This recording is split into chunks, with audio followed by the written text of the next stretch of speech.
Hello, ladies and gentlemen, and welcome to a LongWalker Live Wednesday. It's usually Woke Wednesday. Hello, ladies and gentlemen. And now it's on TV, and I can hear it all. Awesome. LongWalker Live Wednesday. Hold on a second. Why is it? And now it's on TV, and I can hear it all. Awesome. Sorry, we're trying to figure this out. Where's the Tristan? Remote. Sorry, we're trying to figure this out. Tristan, I need the remote. Yeah, we need the remote. Because the TV is on. Tristan, I need the remote. I'm trying to find this. Just deal with this for a second. Wow. It's a weird frequency. I know, it sounds creepy. And I don't know why it's doing that because look at everything's disconnected. I think it's through your laptop, honey. Because it's the actual. So it doesn't have anything to do with it. It has to be cast from YouTube. Hold on. And I don't think I can pause it the Well, way. all right. Never had this issue before. I don't know what that is even. Never had this issue before. I just left home. It's right by me, apparently. Really?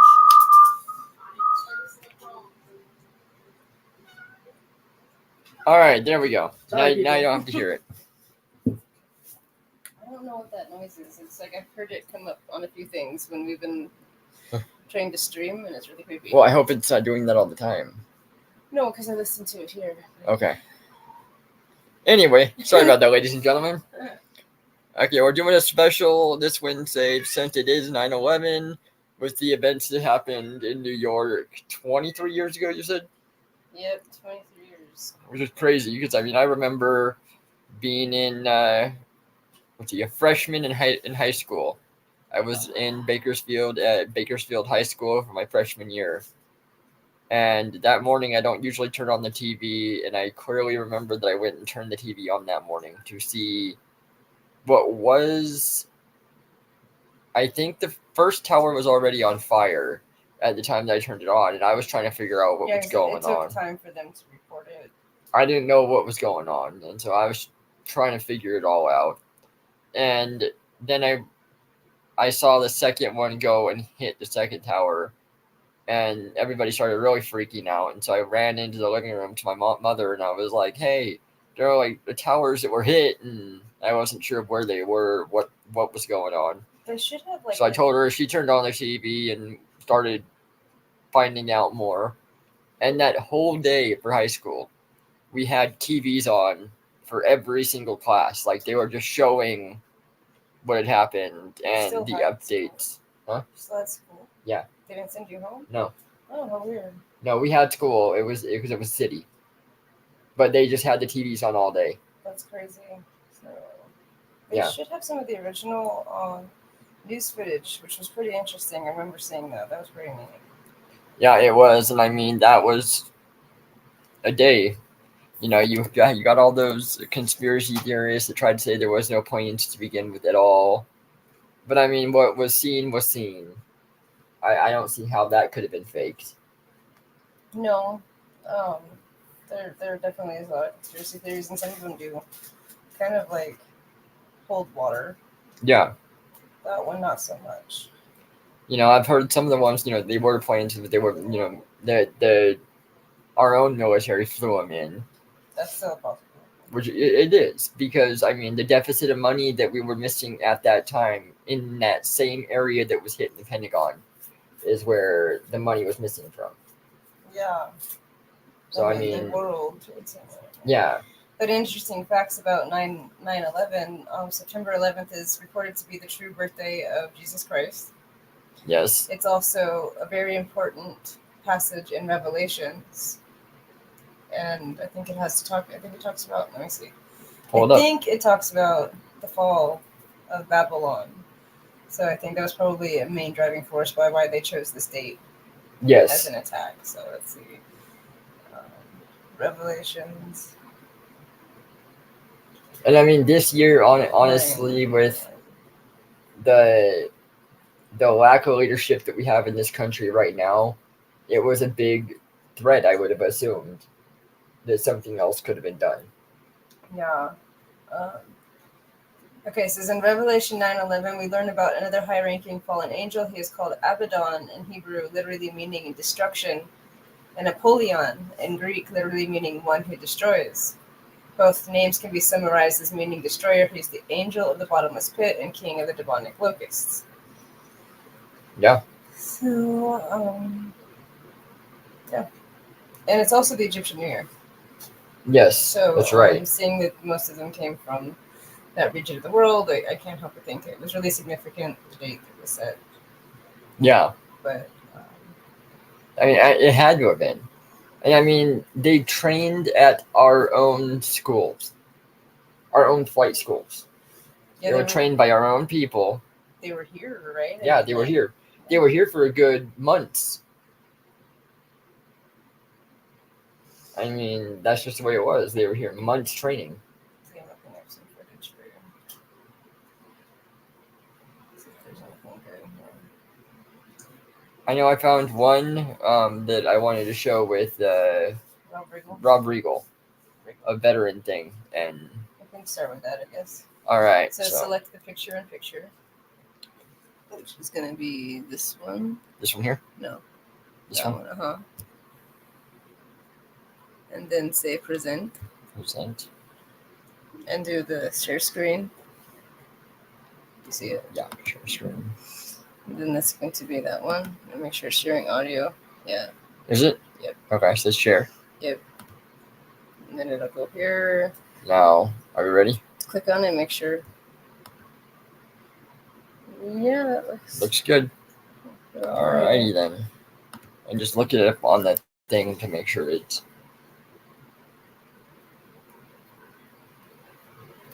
What'd you do? Oh, one. Go back? Yeah, go back. What happened? I don't know.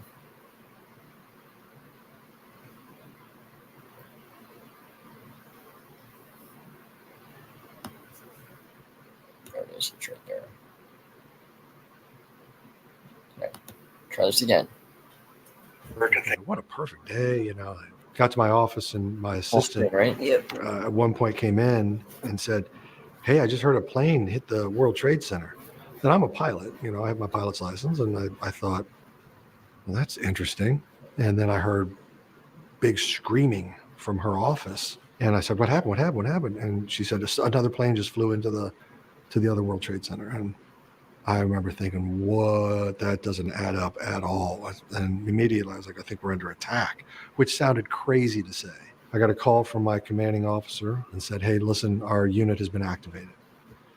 So I thought, wow, that was fast. But, you know, it made sense because we were the only reserve unit in Manhattan. And so I said, what does that mean? He says, well, put on your boots and utes. Did what he said. I put it on. Next morning, reported to ground zero. And we're going to start moving rubble by hand.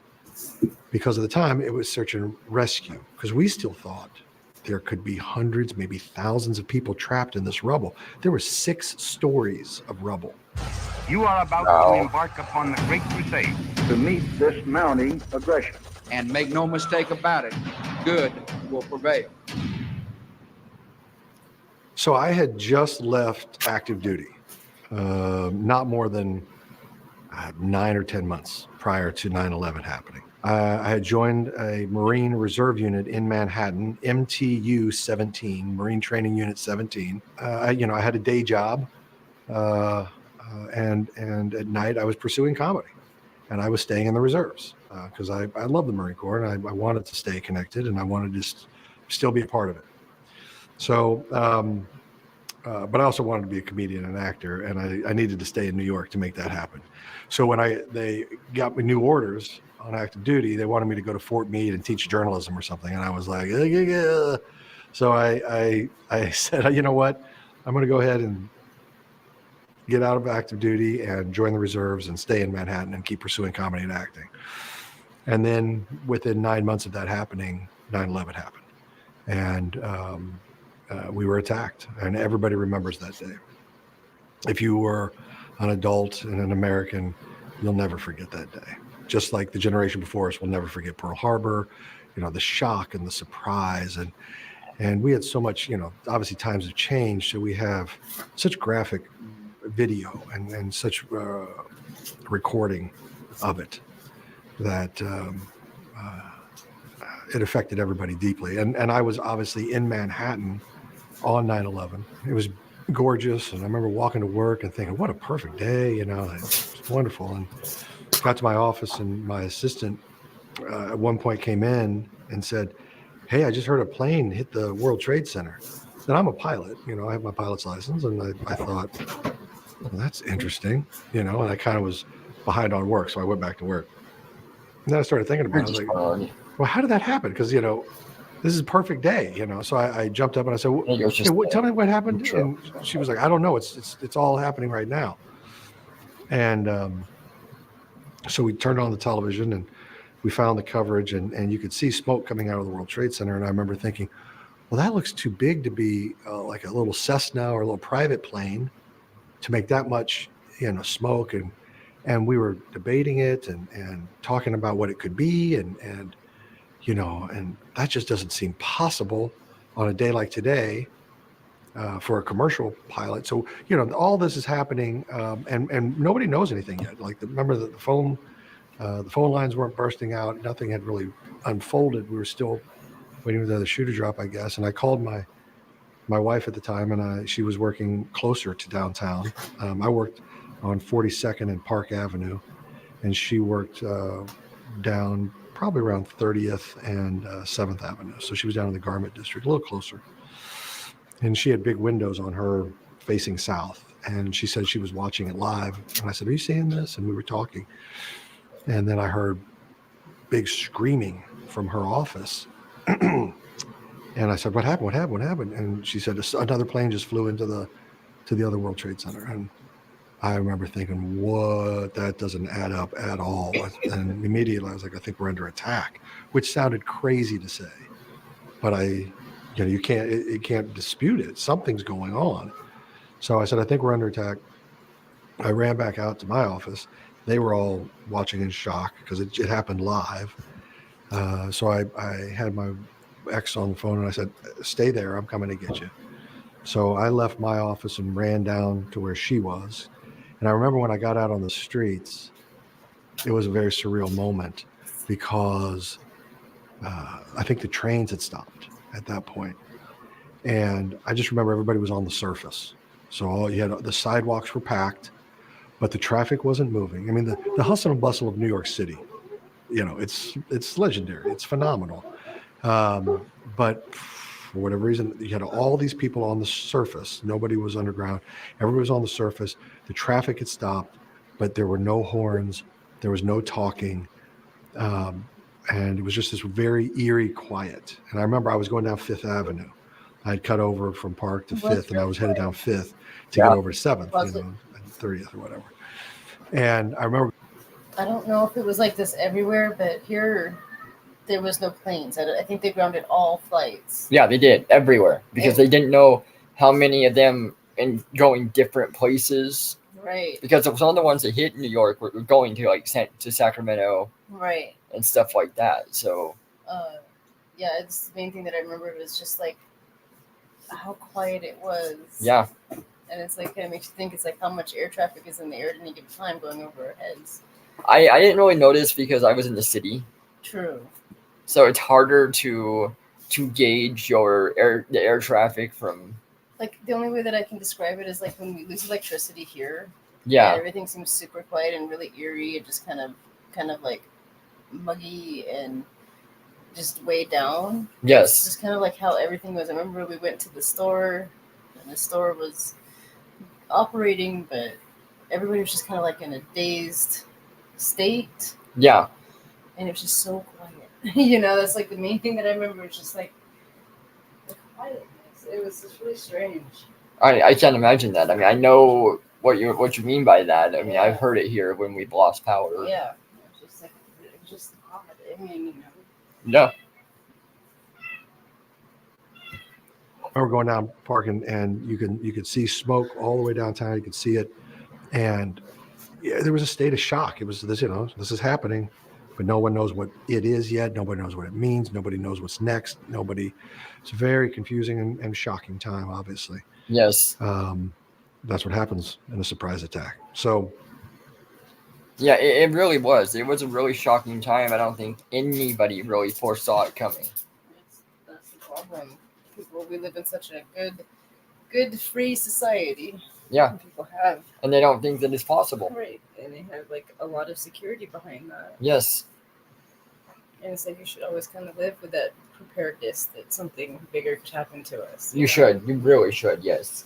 Because it was a really big shock to a lot of people. It was just like, that happens other places. That doesn't happen here. Yeah. Like they were just waiting for the other shoe to drop everywhere, I think, Yeah, we didn't know what was next. It was the two end of the towers. There was one that was later on into a field in Pennsylvania. And then the one in the Pentagon. There was one that tried to go into the White House that could have possibly been the one that was in Pennsylvania. I think that's the one, yeah, because it would have been... That was going to go to the White House, but the people on board actually heard about it, and they took the plane back over. Yeah. Yeah, it was pretty crazy. It was. It was really crazy. It was really shocking. Where's this? I remember getting down to my wife at the time. I remember getting down to her office, getting her, and then we walked back to our apartment, which was up like 44th in Lexington.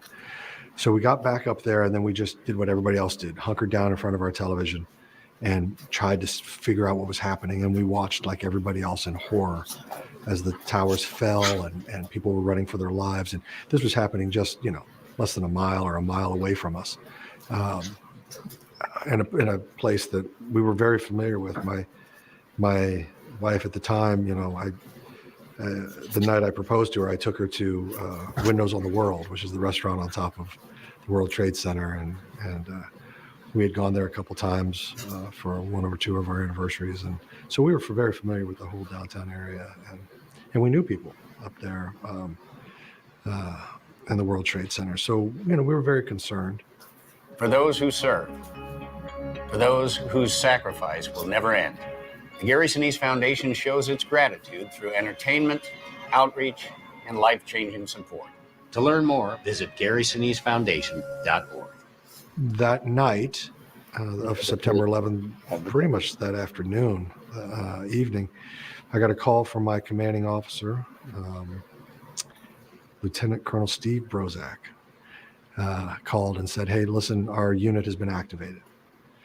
So I thought, wow, that was fast. But, it made sense because we were the only Marine unit. We were the only reserve unit in Manhattan. And all the bridges and tunnels were closed. And, they didn't know what they were dealing with. Everybody was still trying to figure a lot of things out. There were a lot of questions, a ton more questions than there were answers at that time. And so I said, what does that mean? He says, well, put on your boots and utes, utilities and boots. And that means for a lot of your cami uniform, camouflage. And so I did what he said. I put it on. Next morning, reported to Ground Zero, One Police Plaza, which is very close to Ground Zero. And we formed up, and they said, okay, well, nobody knew what was going on, but it was like, well, it's search and rescue. So let's go find a place. And we're going to start moving rubble by hand. I can only imagine the search and rescue parts with all of this. I mean, going in to something like that, this is the next day now, so you have a slighter chance that you're not going to find people alive. Right. Because it starts going down as you go on more. Right. But you still want to find as many bodies as you possibly can to allow them the peace. Right. And I know there was him, and there was at least Steve Buscemi, which is a firefighter. who works as a volunteer firefighter. Yeah, because he went back to his old... He used to be a firefighter. Yeah. And so he went back to his old company and drove a truck, I believe. Yes. And I don't think they'd be recognized him for like 3 or 4 days. Just like out there on the lines getting just dust and soot and everything, just doing what needs to be done. There was the cadaver dogs and everything that were like pretty much dying of depression because they weren't finding any survivors. They're like trained to find survivors. Well, cadaver dogs find bodies, but the survivors were trained to find survivors. Yeah. And they weren't finding, and the dogs were pretty much just like dying of depression because those dogs need that energy. Yeah. That's the whole point. So disheartening. So yeah. He thought they always thought they were doing something wrong because nobody's coming back alive. So they started planting people kind of in the rubble and everything so that the dogs could kind of like have a morale boost. Yeah, I can see that. Like, okay, good. They found one. There's quite a few animals that I read about today that were service dogs. The situation was pretty crazy.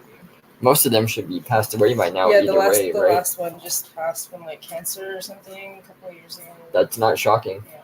He was like 16 years old though. Yeah. So, well, I mean, it's not shocking that he had cancer because all that rubble, all that asbestos and stuff from those buildings. I mean, I can't imagine. I mean, most of those people, even coming out alive.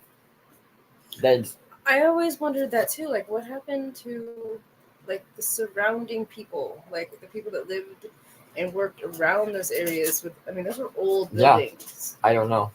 And it's like I don't really hear too much about that. Like, how are they getting on in life? Did they die of cancer as well because of asbestos and all those old chemicals? Or that's a good point. I don't know. Because there was a lot of dust. Yeah, it was.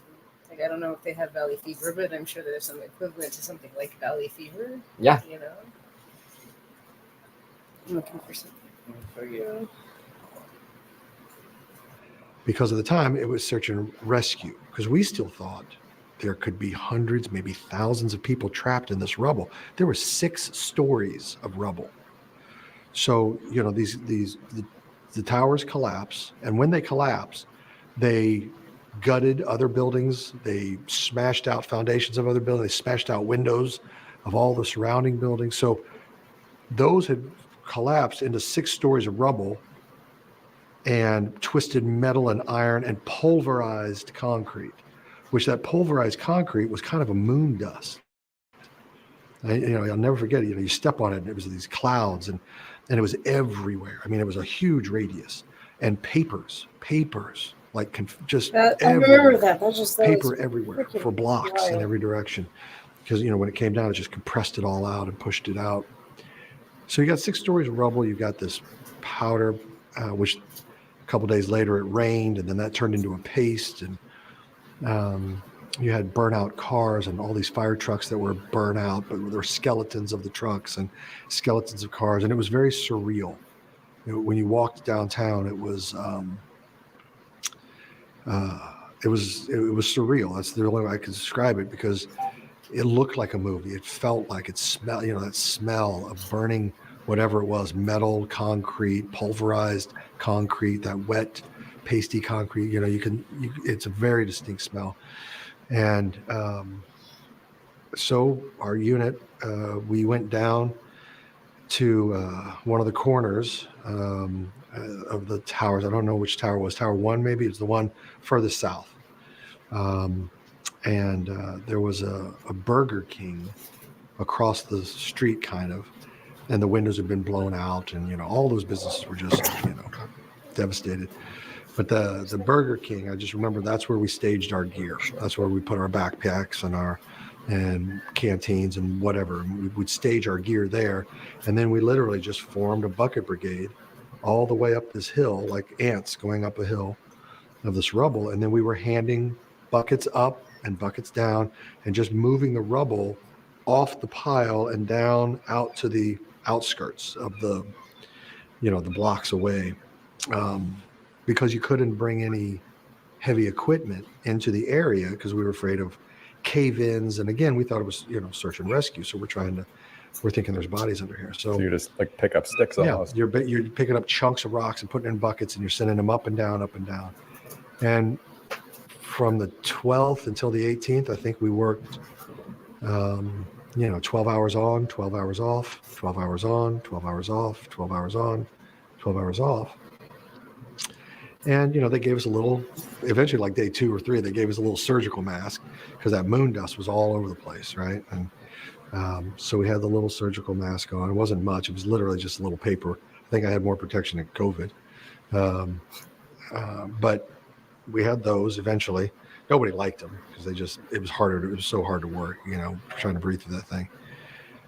And then our unit stayed there until the 18th. And then after the 18th, the word came down that, it was no longer search and rescue, that it was more search and recovery. And so they started bringing in heavier equipment and started moving things with bucket loaders, and they started making better progress.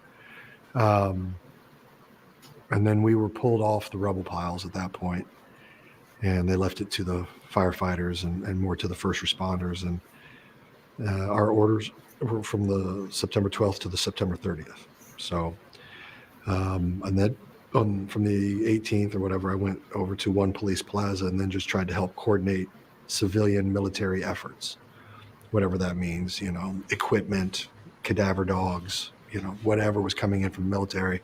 I would liaison with the NYPD and try to work with them. I was a captain at the time. I just remember, like everybody, wanting to do something, feeling as every day that ticked off, you got more and more upset, more and more angry. You couldn't believe this happened. That first couple of days, I remember F-16s flying around Manhattan very low. And, it was that shocking moment of, oh my gosh, I never thought I'd ever see a day when I'd have to have F-16s flying cover in New York City. It just seemed impossible. And if you remember back, everybody was hurting. Everybody was angry. It was a sucker punch. And everybody couldn't get their head wrapped around it. They couldn't understand the evil. They were searching for answers. They didn't know what the answers were. A lot of people, when they're in shock, they can't process. It's natural. It's fine. And people wanted to help. I remember so many times in New York, the people in New York were so great. They wanted to help in any way they could. They were bringing clothes and food and waters and, down to as close as they could get to ground zero, and just staging it right there so that the first responders and anybody down there could actually just walk out to where the boundaries were and grab water and grab, at night, if they needed a jacket or whatever, they could grab those things, and people were donating blood, and, they needed to do something. And I was a 31-year-old captain in the Marine Corps. I had a pretty high security clearance. I knew they were going to need people. I knew what this meant. This is not something that you just, on that scale, you just don't bat your eyes at and walk away from. This is going to be, we're getting involved now. I called my CO, and I just said, listen, I know I've got a green badge, which is a TS, top secret, with a SCIF clearance. So I'm like, they're going to probably need me, or they're going to want me, especially for my job at the time, which was public affairs. So I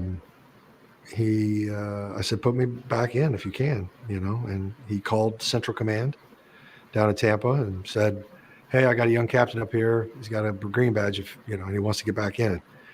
And November 10th, Marine Corps birthday, I got my orders to go back to active duty down at Central Command. I rented a car in New York, and I drove, because I didn't have a car at the time, and I drove down to Camp Lejeune, and I had to in-process back into active duty. And then from there, my parents met me in Camp Lejeune. They were in Kansas. They drove out from Kansas, met me in Lejeune. I turned the rental car back in. They gave me their car, and then I drove their car down to Tampa, and they flew back home. And that way I had a car. Got to Tampa on the 17th of November, checked into the public affairs office there in CENTCOM. Got briefed up on what was going on, what we were doing, just kind of got brought up to speed. Again, I was just a young captain. So, and then the colonel came to me and said, all right, don't unpack. You're going to Afghanistan. So I said, okay. And I was on a plane, I think the 30th of November, and headed over to Uzbekistan, to K2, landed there, spent a couple days there, Tried to get into Afghanistan a couple times. Tried to go over the mountains in a Chinook 47, and that was a harrowing experience. We couldn't make it over the mountains. We were flying at night. Snow's coming in through the gunner port, so you got snow in the fuselage, and it's the roughest ride I ever had in my whole life. And so we had to turn back halfway, and that was the longest night. So we didn't make it in that night, but I did kiss the ground when I got back to Uzbekistan. And then a couple days later, I got into Mazar-e-Sharif and joined up with a unit there, an Army unit, and started working with them in a public affairs and civil affairs capacity. And stayed with them till early February. And then they had stabilized their mission a lot. We had started doing more operations in the South. And so CENTCOM called me back.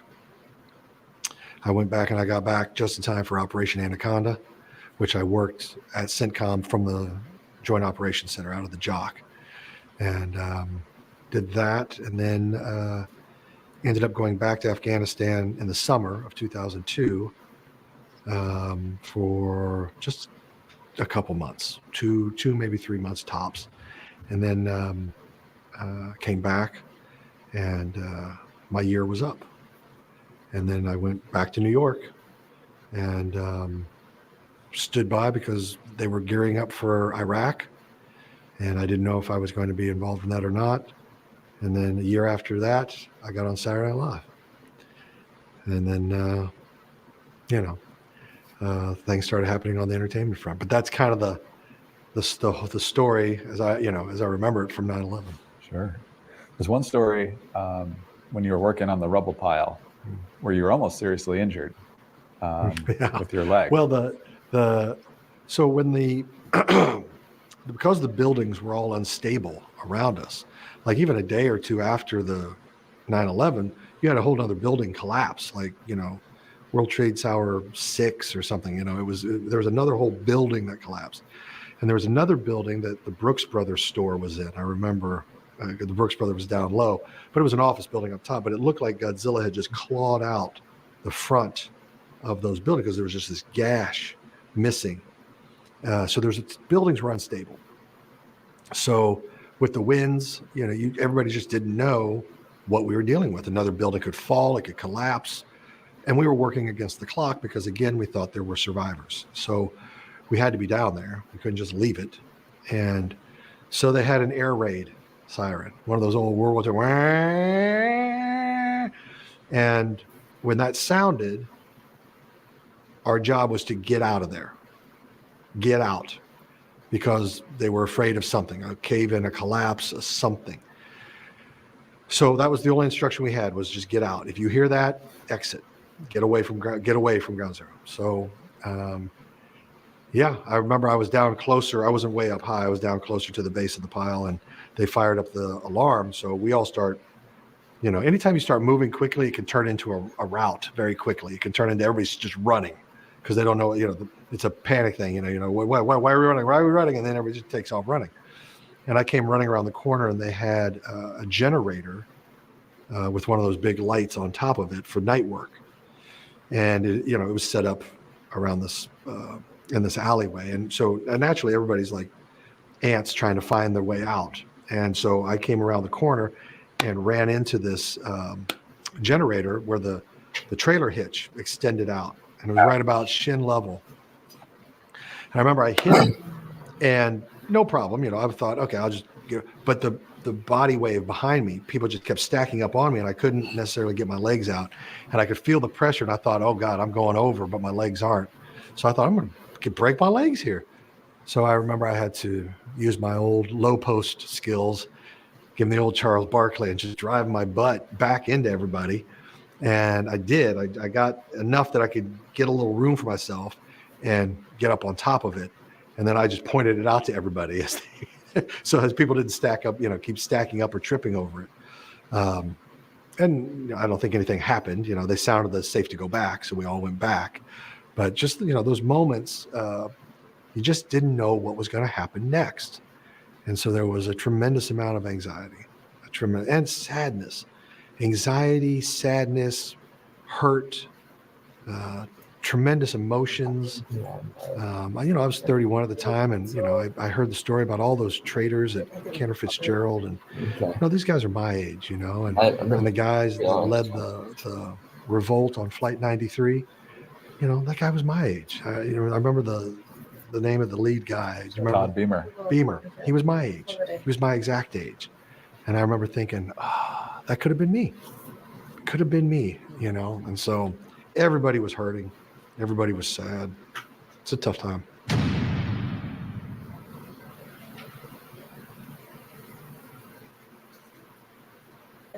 Put a couple of things on your playlist about the animals, and I'm looking for something. Okay. Just look at, there's this one too from the same thing. It's NYPD firefighters. Apparently it's not really captivating. Okay. Not a problem. Okay, let me go back to this. I'm trying to find out. There was not that long ago. Remember, I watched it with you. Remember, there was like all these different news feeds. Yes. And I can't find those. Otherwise, it's all from things that I think, like I said, we would get copywritten on. Are any of these it, or? No, go to your playlist. And I put it in a special playlist.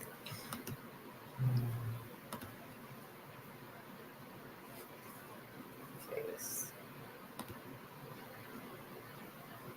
Just recall name one. I'm adding stuff as we go.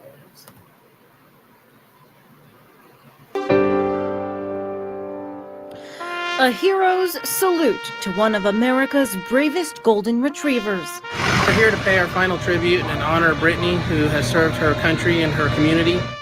Brittany, the last known 9/11 search and rescue dog, was laid to rest at the old age of 16. Firefighters lined up along a Houston area sidewalk to honor the canine as she took her final steps. Brittany served our nation in so many ways, from trying to find survivors at the World Trade Center buildings to searching for victims during Hurricane Katrina.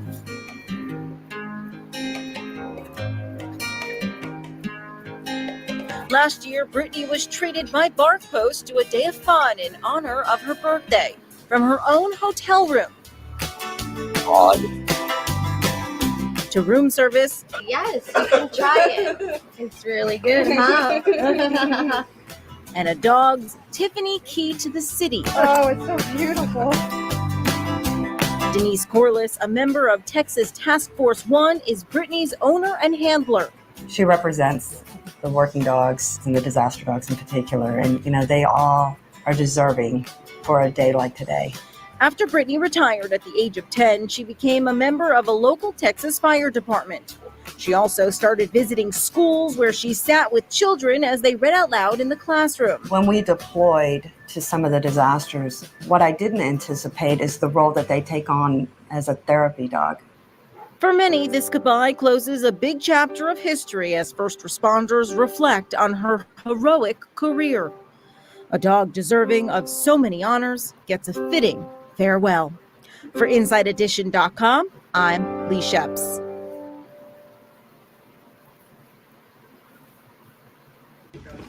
There she is. Yeah, I'm back. That was a good shot. It was a really good cover. We didn't know he was going to do that.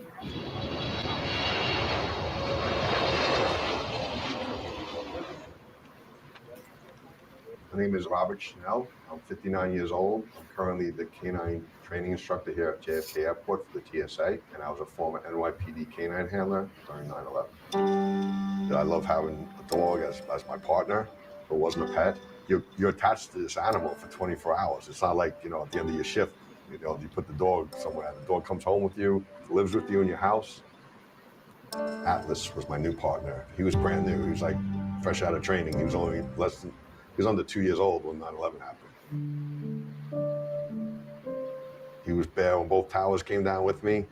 We ran for our lives after one of them. We dove under a truck for another one to survive it. He definitely was pulling me. He was making me run faster because when you have a German Shepherd, 90-pound German Shepherd, he's pulling you. He's gonna, he's like, I'm going this way, and I'm just following him. He went right to work to have this as his first major event. He's like a rookie cop, He was trial by fire, literally. These dogs are trained to do. They're search and rescue, trained to look for live victims. I had the dogs, so I stayed outside, so there was a plan to search for people, and then search 7 World Trade Center. We got a sixth sense, like something's wrong here, and we left. And sure enough, I think it was 45 minutes to an hour later, that whole building came down, number 7, fell, collapsed. So luckily we left. We would have been inside it. The first couple of weeks were tough on all the dogs. They were put under a lot of stress. They were working long hours. They weren't getting any rest. They were put into some really difficult situations. So it was every day, 24/7. We had that hope of finding victims alive, but I think a few days into it, we kind of realized that that wasn't going to be the case. We're just going to try to recover people. Unfortunately, the dog doesn't have that luxury of having a mask because his nose is his greatest asset. So dogs breathing and smelling that pile and all the smoke and toxic things that are coming out of that pile, which we didn't know at the time. We would hydrate them. They'd put IVs in them. They'd flush their eyes, flush their ears, clean them up. They had vets there 24/7, which was a godsend for us. I mean, there were times where he'd barely keeping his eyes open. Like he'd be standing up, falling asleep, just like us. We're trying to, the dog's not drinking coffee. He's just working on adrenaline,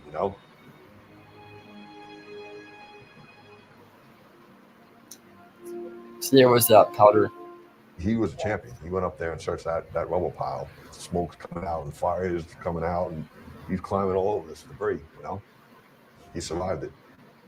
We stayed down there for the full 9 months till May 30th. They said, this is no longer, we're going to shut down Ground Zero, shut down the site, and this, this recovery is over. I think it definitely shortened his lifespan. The vet said, he was full of cancer, and he had like tumors, and unfortunately one of them burst and he bled internally. I remember because it was Father's Day, so it was a terrible day. It's a different one. Down there, we were attached to the hip every day. I spent this one more time with him than any of my family. Like us, he was going through a traumatic experience.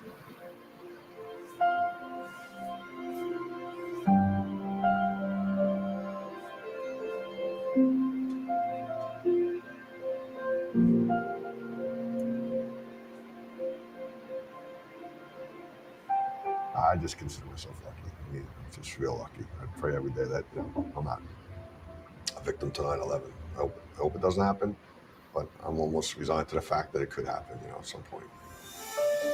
I miss all my police dogs. I actually have all their ashes on home on a shelf. Good boy. My first dog in 1985 was Tim. He was imported from Germany, and I got a second dog, Zeus. I was at the 93 World Trade Center with Zeus. I was deployed to Oklahoma City in 1995. We were looked at like the premier search and rescue team, and everybody in Oklahoma was like, "Oh, New York's here. They know how to handle this." I miss them all because they were all great partners. They all protected me. They had my back, and that dog will give its life for you. I mean, if I could recreate all of them, I'd bring them all back. They all did their jobs.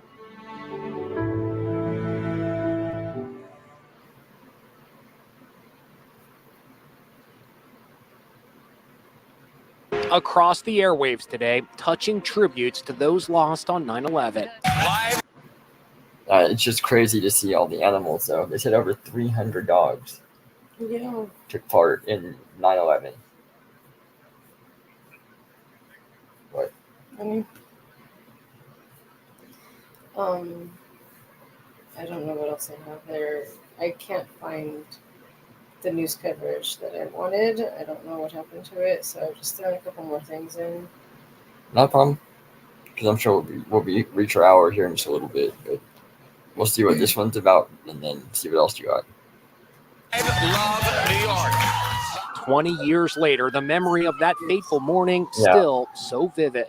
We got on our knees and we prayed. Yeah. That's exactly, I remember it like it was yesterday. The iconic image of Marcy Borders, the Dust Lady, came to symbolize the tragedy of that day. She ran for her life when the World Trade Center collapsed. My mom woke up and saw her face all over the news, all over newspapers. Marcy's daughter, Noelle, was 8 years old on 9/11. Her mom died in 2014 after a lifetime of struggling to come to terms with what happened that day. It made her very afraid. At one point, she didn't want to go outside. She never returned back to the city. For the first time, a new museum exhibit is paying tribute to the unsung heroes of 9/11, the search and rescue dogs who combed through the rubble. The dogs did unbelievable. They did not stop. Retired FDNY captain Steve Smalden and his dog Hanson spent 150 days on the pile searching for survivors. Every time we showed up there, as soon as you looked at Collar go, he was going, he was searching. And the children, known as the babies of 9/11, born after their fathers were killed when the towers came down, are reuniting in an ABC special. Diane Sawyer introduced those little ones to America in 2001. Posing for this memorable photograph. We spoke to Claudia Zurkowski. That's Claudio in the photo when she was just 4 months old. It's so confusing and so difficult for me to mourn the loss of somebody that I never met. But it gets harder every single year. Tomorrow, the loved ones of those who were killed will gather here at the 9/11 Memorial to read their names out loud. Names like James M. Gartenberg, Patricia Ann Puma, and so many more. Officials assured Americans that they are ready for anything. Massive resources will be deployed to protect all New Yorkers and our visitors. And we are watching constantly. And as we honor the memory of those who died, we can also look back at a time when America came together, a nation united as one. I can hear you. The rest of the world hears you. And the people who knocked these buildings down will hear all of us soon. So different from the divisions that we face today. Boy, do I wish that we could be reminded of the courage and the resilience and the tenacity and the unity that we all experienced 20 years ago.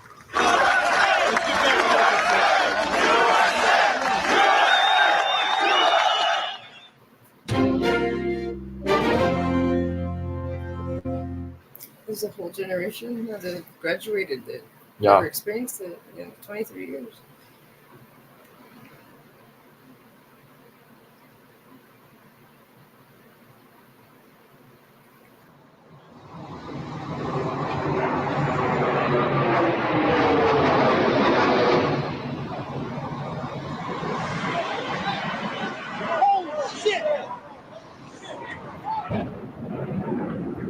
What the hell was that? It sounded like a plane crash.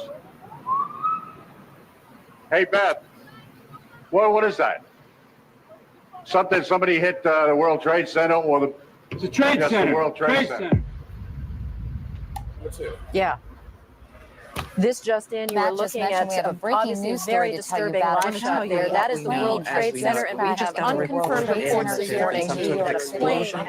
As we come on now, we have serious news of a major very tragic story right now. Incredible plane crash into the World Trade Center. I just heard a loud boom. You did? Was it a plane?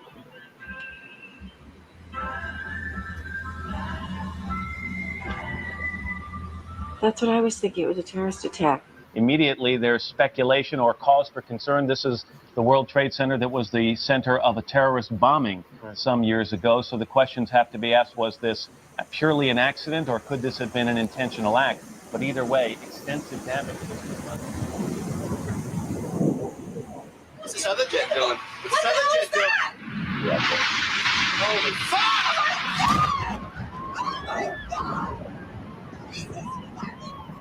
Oh my God. Oh my God.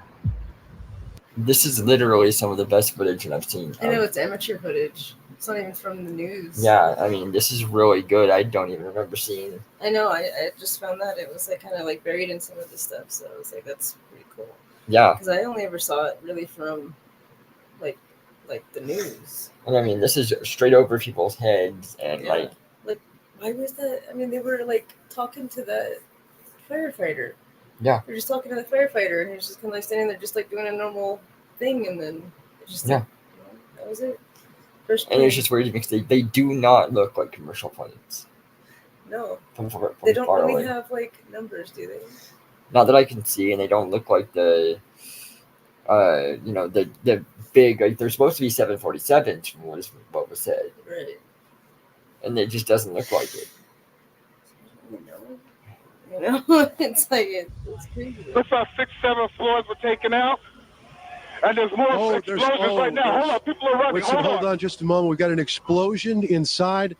The building's exploding right now. You got people running up the street. Okay. Hold on, I'll tell you what's going on. Right. Oh my God! Another plane has just hit. It hit another building. Flew right into the middle of it. Explosion. My God! It's right in the middle of the building. If you're reading up from under your seat, stay on page 153. At the count of 3, everyone should be on page 153.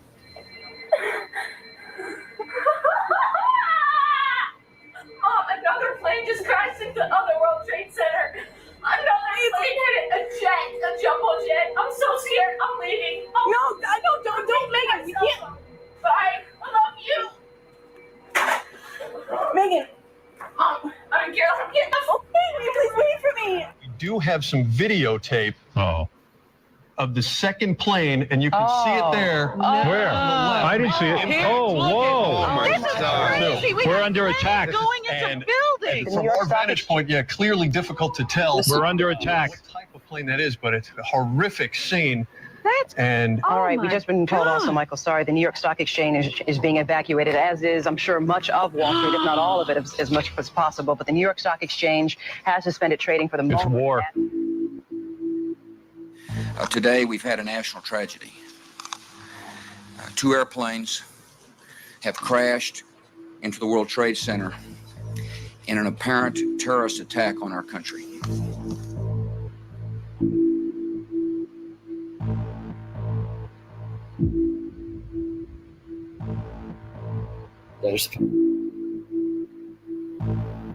David, I'm sorry to interrupt you, but we're looking at live pictures of the Pentagon where there is billowing smoke. Jim Miklashevsky just reported that he heard an explosion, and right now we're looking at an aerial view of the Pentagon. There are reports the Pentagon has been evacuated and the White House is being evacuated.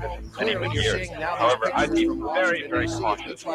All of the airports across the country have been shut down. All flights have been canceled for another 7 hours, which is about 5 o'clock Eastern time, and then we'll reignite there. We'll take a look what's going on after that. The probability of extension, as they call that, is high.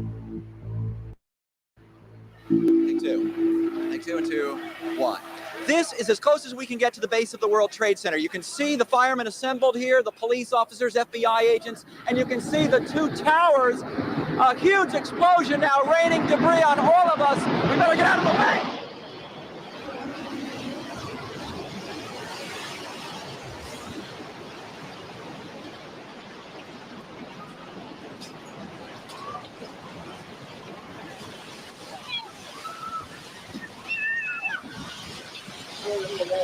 Yeah.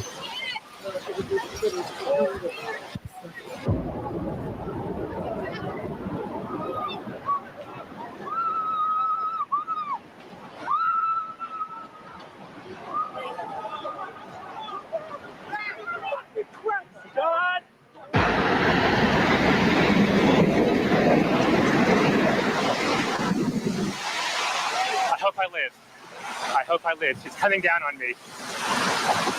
Here it comes. I'm getting behind the car.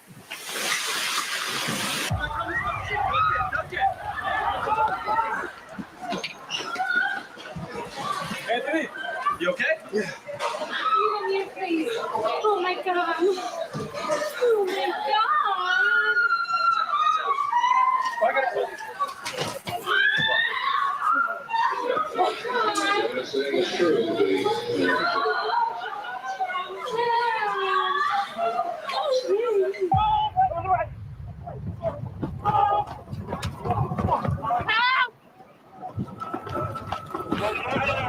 Help me, Jesus! Help! Help!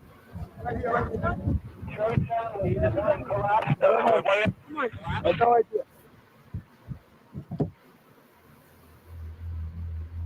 I'll tell you that I can't see that second tower, but there was a cascade of sparks and fire, and now it looks almost like a mushroom cloud explosion, this huge billowing smoke in the second tower. This was the second of the two towers hit.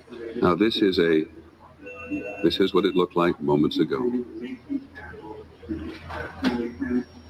My God. So that was the second tower hit, right? It went down first.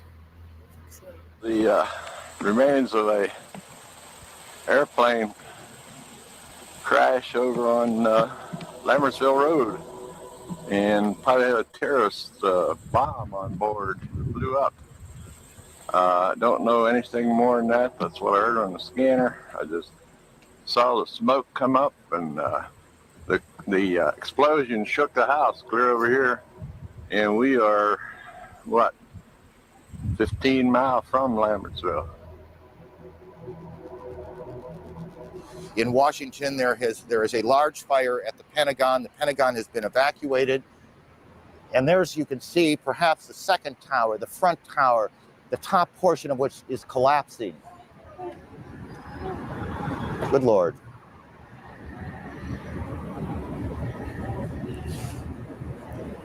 There are no words. We have a report that a 747 is down in Pennsylvania, and that remains unconfirmed at this point, and so we will check on that.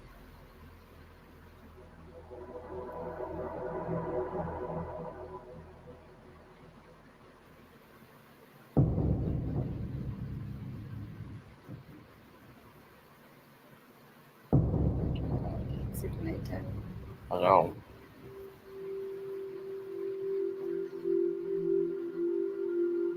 Good evening.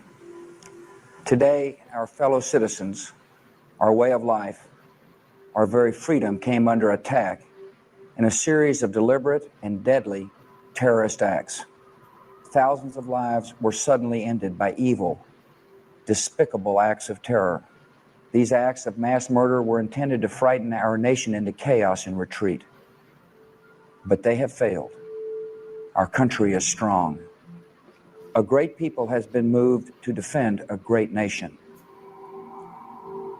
The search is underway for those who are behind these evil acts. I've directed the full resources of our intelligence and law enforcement communities to find those responsible and to bring them to justice.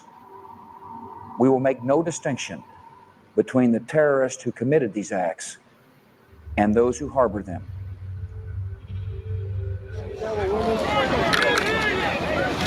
I can hear you.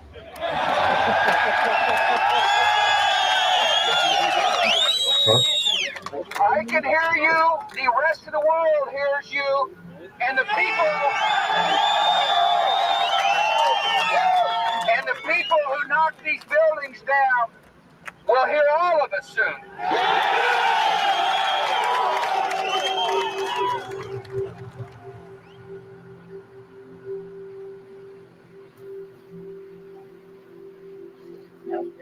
That was.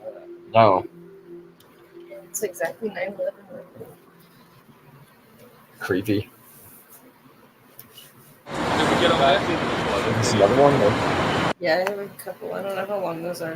35 seconds, this one. I had one. Another firefighter's talking.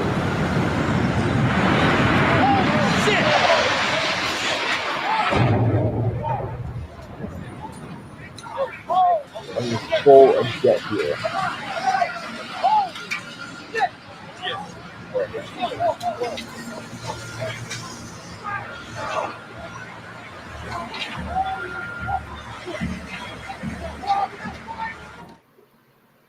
We were there on the day that will live in infamy.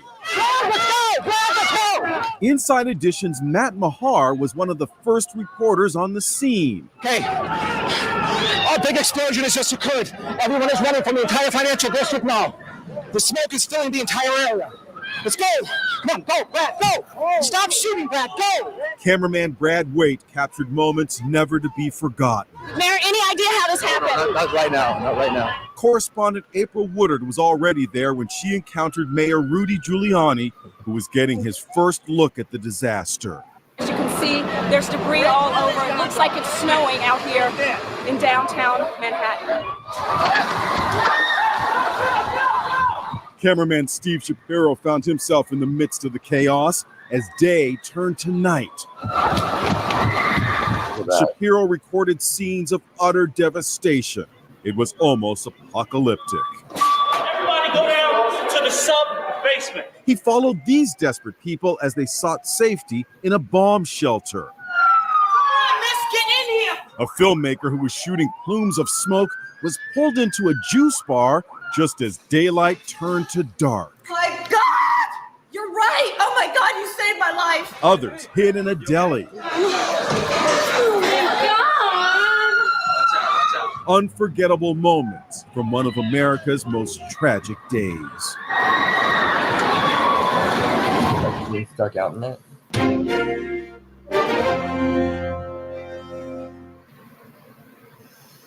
Maybe it.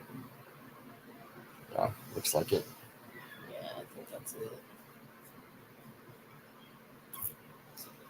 It's over an hour. All right, ladies and gentlemen, that you saw it there. I mean, that a lot of that we hadn't even seen until now. I mean, that's how crazy it is. You know, the points going different views. Right, just like amateur footage like that. That's crazy. Yeah, and the dust clouds that you saw just that gets me. It's like can't even. I mean, it's concrete powder. Yeah. So I wonder about the people that were in that. Like, how did they survive years after? Later. You know. Yeah. But yeah, I mean, there's a lot of conspiracy theorists behind it saying that it was all about, you know, forced patriotism, and it was meant so that we could get over there and get at the oil and everything in the next country over. And it's like, I don't know about any of that, but it gets pretty deep with a lot of it. Yeah, it does. There's a new person here. Oh, yeah. The Light Stick Club. See another one. Another one, yeah. Yeah, I was like I was saying at the beginning of this, I was You were like 15, right? 15. I was a freshman in high school. And that's all we did all day was watch the news because, you know, the school had nothing else going on that day. Just they brought in TVs to all the rooms, and every room you went into pretty much was just watching the TV to see what was going on. Oh, that's crazy. Yeah. I remember just a few years ago, they did say something that it was the first year that people would be graduating high school that were not alive for the 9/11.